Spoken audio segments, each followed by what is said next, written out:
अस्सलाम वालेकुम नाज़रीन, मैं हूं उमर खान यासर। आप देख रहे हैं फोकस मीडिया। मौलाना तारक मीर साहब के बेटे की नागहानी मौत के बारे में तमाम हजरात को इल्म हो चुका है। उनकी वफ़ात के बाद सोशल मीडिया पे तरह तरह की अबहास शुरू हो चुकी हैं, जिसमें मौलाना तारक जमील साहब को भी कटहरे के अंदर खड़ा करके उनकी तरबियत पे, उनकी तबलीगी जो सरगर्मियाँ हैं उन पे न सिर्फ सवालात उठाए जा रहे हैं, बल्कि खुदकुशी के हवाले से जो अहकामात होते हैं, खुसूसन दीन बेजार लोग उन चीज़ को लेके बहुत ज़्यादा डिस्कस कर रहे हैं। हमारे साथ मौजूद है अल्लामा हिशाम इलाही ज़हीर साहब, जिनकी एक ट्वीट भी बहुत ज़्यादा गर्दिश कर रही है इस हवाले से। लेकिन उससे पहले अल्लामा साहब, बहुत शुक्रिया वक़्त देने के लिए।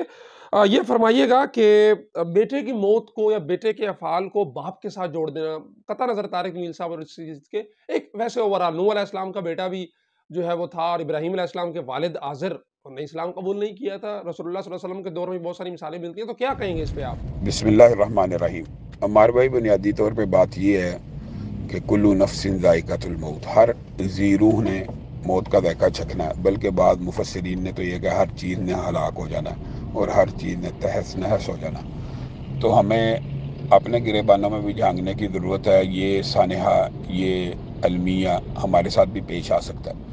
तो बाप और बेटे का रिश्ता, बेटे ने असल में भी खुदकुशी की हो और नॉर्मल भी हो, तो ये बाप के लिए बड़ी अदियत और तकलीफ़ की बात है। ऐसे मौके के ऊपर बाप की तरबियत को तानो तशनी का निशाना बनाना, सिर्फ मुखालफत बराए मुखालफत में, ये बड़ा कबीह और रकीक अमल है। मौलाना तारक जमील साहब के बेटे का जैसे ही सुना बड़ा अफसोस हुआ और दुख हुआ। दिली इज़हार हमदर्दी भी है और उनसे इज़हार तदियत भी है। अल्लाह ताला उनको सब्र जमील अता फ़रमाए। किसी भी सूरत इस मौके के ऊपर मुखालफत करना इखलाकियात, इस्लाम और शरीयत के मुनाफी है। मौलाना, इस बहस के अंदर एक ये भी बात चल रही है कि खुदकुशी जो इंसान करता है उसके जनाजे के हवाले से, दुआ मग़फ़िरत के हवाले से क्या अहकामात है, इस्लाम क्या कहता है, दीन क्या कहता है? जी अम्मार भाई, जो दूसरा सवाल आपने किया है, इस हवाले से रसूलुल्लाह सल्लल्लाहु अलैहि वसल्लम के अहकामात बड़े वाज़ेह हैं कि रसूलुल्लाह सल्लल्लाहु अलैहि वसल्लम ने सहाबा को हुक्म दिया कि वो खुदकुशी करने वाले की नमाज जनाजा पढ़ें। तो गोया नमाज जनाजा तो खुद दुआए मगफिरत है। तो ये कलमा गो मुसलमान के लिए दुआए मगफिरत करना जायज़ है, लेकिन रसूलुल्लाह सल्लल्लाहु अलैहि वसल्लम ने खुद नहीं पढ़ी।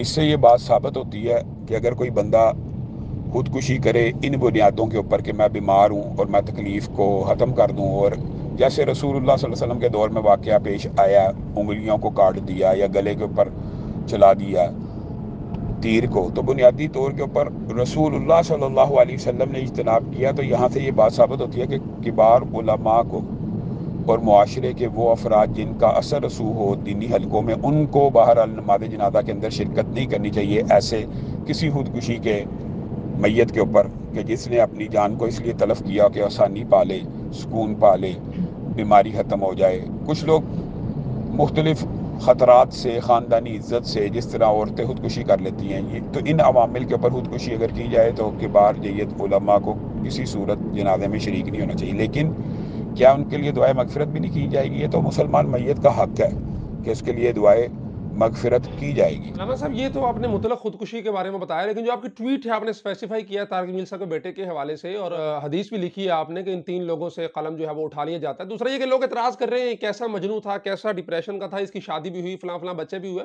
तो इसके बारे में जो लोग बातें कर रहे हैं, ख़ुसूसन मैंने देखा ट्विटर पे जो दीन बेज़ार तबका है, उन्हें सिर्फ़ तकलीफ़ ये है कि क्यों चूँकि तारक जमील साहब के साथ बहुत सारे लोगों की नहीं भी बनती, कुछ की सियासी हवाले से, कुछ की दीनी हवाले से, तो ये एतराज़ एक बहुत किया जा रहा है। इसके बारे में क्या कहेंगे? जहाँ तक हमारे भाई इस सवाल का ताल्लुक है, तो ये फ़ैसला तो जो माहिर डॉक्टर हैं वो करेंगे।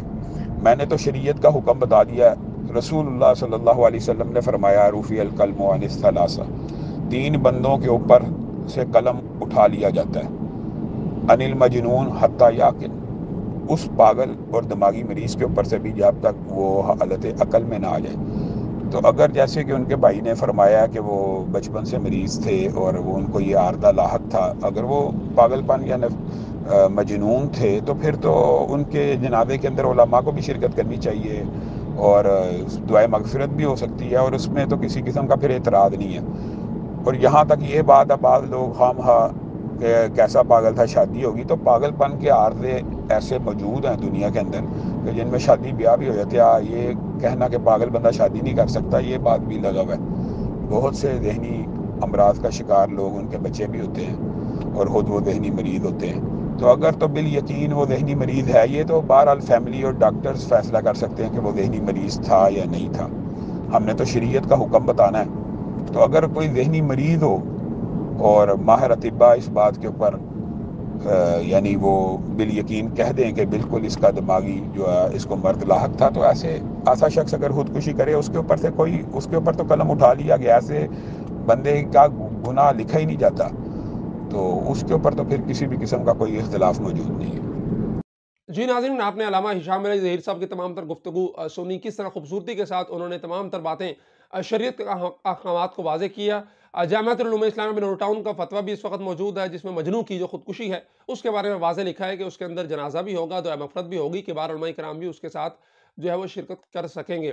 لیکن یہاں پر سوال یہ پیدا ہوتا ہے کہ علامہ صاحب نے بڑی پیاری بات کہی کہ کل نفس ذائقۃ الموت، میں نے بھی مرنا ہے، آپ نے بھی مرنا ہے، سب نے مر جانا ہے۔